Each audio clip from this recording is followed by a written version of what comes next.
We want to show how AI tools can actually make us more productive. I'm going to start with the first one, and it's one that a lot of people have been talking about, and it's called ChatGPT. I don't know about you, Tam, but I would say our use of it has exploded over the past week or so even. Check it out at chat.openai.com.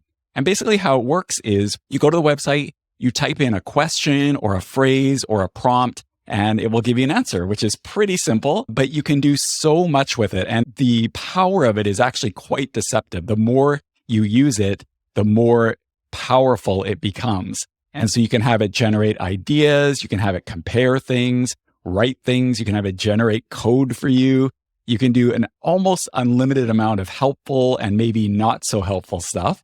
And so I thought I'd start with some examples of the way that we use ChatGPT. It's kind of like one of those things that is a fun party trick at first. You show people or you just try typing in a few things. But once you start putting it to work for you, it's pretty insane. So an example is at the start of this episode, the intro that you heard at the beginning of the episode. I didn't write it, Tan didn't write it, ChatGPT wrote it. And what I did is I typed in, write a podcast introduction that introduces the productivity benefit of AI tools. And that's what it wrote. So that's a perfect example that Robot Brooke said at the intro. You can also learn facts. We actually put this to use at Christmas time. My family was over and my mother-in-law brought over congee, which is, if you don't know, is like a Asian rice soup, I guess is the way to put it. And my wife wanted to put in what's called a 1,000-year egg. And we started talking about, obviously these eggs are not actually buried for 1,000 years, or sometimes they're called century eggs. So we were talking about how long do they actually bury these things? So we looked it up and it gave us the whole description of that. You can do comparisons.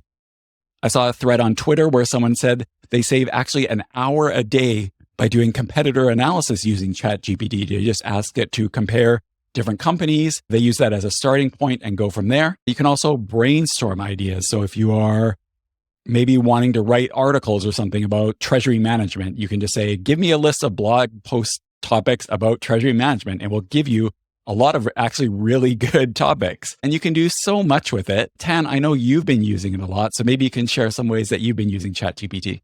Absolutely. So for those who are new to ChatGPT, think of it as like a chatbot that you are talking to and you're typing with, and it will literally give you the answer. So instead of doing a Google search where you then have to go through a bunch of lanes and come up with your own conclusion, you're talking to a super intelligent machine that can actually speak to you in human language and give you the answer based on the research it has done all over the internet, right? So think of it as a super intelligent machine that you're literally interacting with. So there's literally a text field where you can type in whatever you want to type in and it will spit you the answer. So it's almost like a Siri or an Echo, but it's actually giving you useful answers instead of just giving you a bunch of links. So if you're brand new to ChatGPT, go check it out. So what makes it powerful is, like Brooke said, is the prompts that you give it to the machine. So the better the prompt, the more useful the tool becomes. So for example, you could, like Brooks did, say, hey, what is a century egg? And it will tell you the description of what a century egg is, right? But you can take it way beyond that. For example,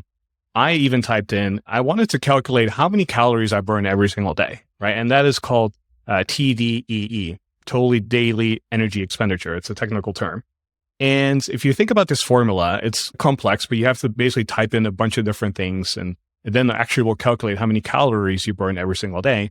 So I was like, okay, I want to know like how many calories I should eat if I want to lose weight, right? And usually they recommend that you eat 400 or 500 calories less than what your TDEE is. So I literally typed in, hey, tell me what my TDEE is. I am 5'8", 170 pounds. I'm 170 centimeters and I'm 35 years old. And that's all I typed in. And then I would hit enter and it would show me the calculation. It will say, hey, based on your data, this is what the formula is. I'm going to plug in the numbers that you gave me. And based on this, your total TDE is roughly around 2,300 calories. And I go, whoa. And I use completely different metrics because I use centimeters, the metric system, and then also use pounds, the weight. And so we would actually be able to calculate on its own all the different units and come up with an answer, right? But you can go even further than that. So for example, it can write legal agreements as well. So let's say you're lending $1,000 to a buddy of yours, right?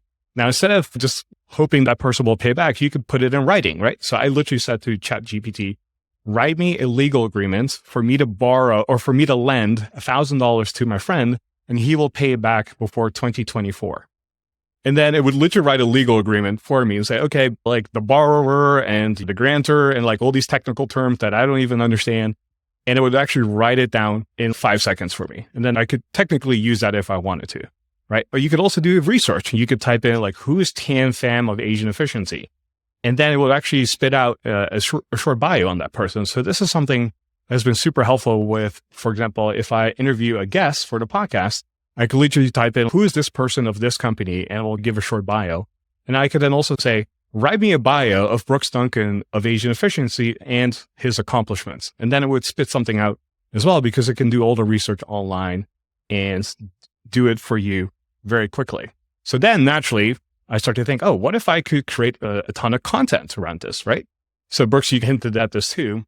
With ChatGPT, you can create unique content. So you could literally say, hey, write me a blog post of 500 words on the productivity benefits of AI. And then it would literally write you an article in front of you, roughly around 500 words. And then you can use that as a piece of content. So a lot of people are now speculating that a lot of freelance writers and copywriters are going to run out of business. And maybe that's a little extreme, but it's definitely possible to get a lot of creative juices going, because even though it's a little rough around the edges, the content is pretty good. But also, I use it all the time for generating headlines and titles. So I would say, give me 10 headlines for an article on productivity benefits of AI. And then it would give me like 10 different headlines. And these are all like really cool headlines that I could use. And so there's just infinite possibilities. It's just how creative you want to be. And the smarter the input that you give it to the machine, the better the output will be. So it's really up to you how you want to use it. Yeah, when I tell friends and families about this and try to show them, the answer I get multiple times is, can't you just Google that? And yes, you can Google all this stuff. But the thing about using a search engine is that you do a search, you've got a ton of results back, which may or may not be what you're looking for. You have to go in each one. Sometimes it gives you a little demo, but you have to go in each one. You've got people spamming it to try or doing SEO hacks to try and get up at the top. And it's all that type of stuff. And you have to do the work of finding what you want to do. The point of using these AI tools, in this case, ChatGPT, is that it will do the work for you. It will give you the answer. And then you can then build on that answer. So that's another thing. So you could say, give me the productivity benefits of AI. It will give you a list. And then you could say, what about the ones that are really focused on time saving? And then it will go another layer. So it's like that. You just keep digging the layers and get more and more powerful answers. So I'm really excited about it. We're going to see where it goes. You don't necessarily want to only use ChatGPT or AI answers. Like I know you were talking about freelancers, and I just saw that a website called Stack Exchange, which is like a question and answer for technical topics. They've actually banned AI generated answers. And sometimes it's right, sometimes it's not. But the point is, it just saves you so much work of getting started. And then you can take what it gives you and then apply your own expertise from there.